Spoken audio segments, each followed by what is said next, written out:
My name is Natalie, and I'll be talking about Puritan settlements in America.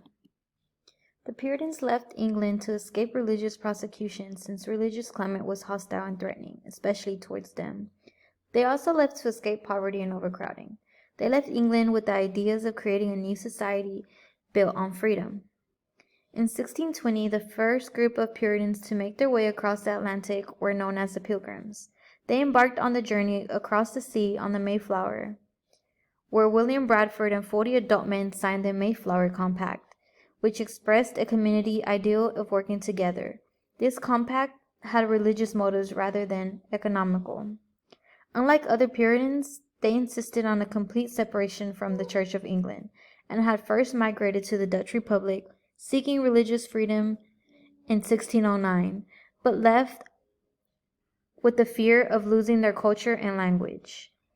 Then in 1630, a much larger group of English Puritans left England and established the Massachusetts Bay Colony, the New Haven Colony, Connecticut, and Rhode Island.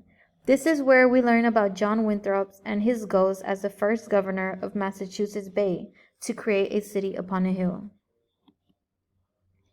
When a larger exodus of Puritans established the Massachusetts Bay Colony in the 1630s, the Pilgrims at Plymouth welcomed them, and the two colonies cooperated with each other.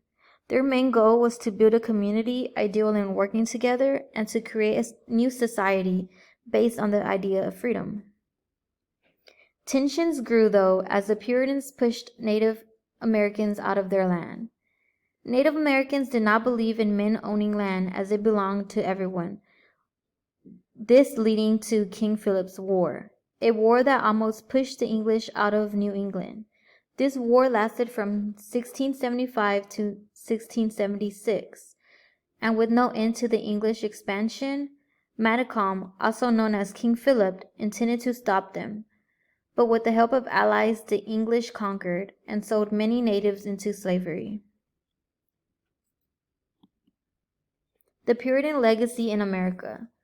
They laid the foundation for religious, social, and political order.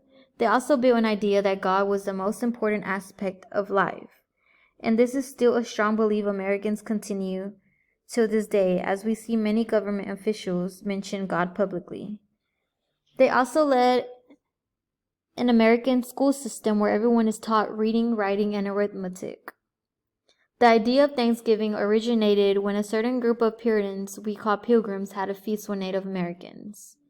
There's also the Salem witch trials, which testify the importance of due process and protecting individuals against false accusations. The Salem witch trials were the first full-on manhunt for witches in 1692. This resulted in mass hysteria in the community. The Puritans led strict religious lives that as a result led them to suppress the people who broke their codes, executing 19 people and causing the death of several others. In 1702, the court declared the trials unlawful, and then in 1711, the colony passed a bill restoring the rights and good names of those accused. The Peabody Essex Museum houses the original court documents and the town's most visited attraction, the Salem Witch Trials Museum, which attests to the public's enthrallment with the 1692 hysteria.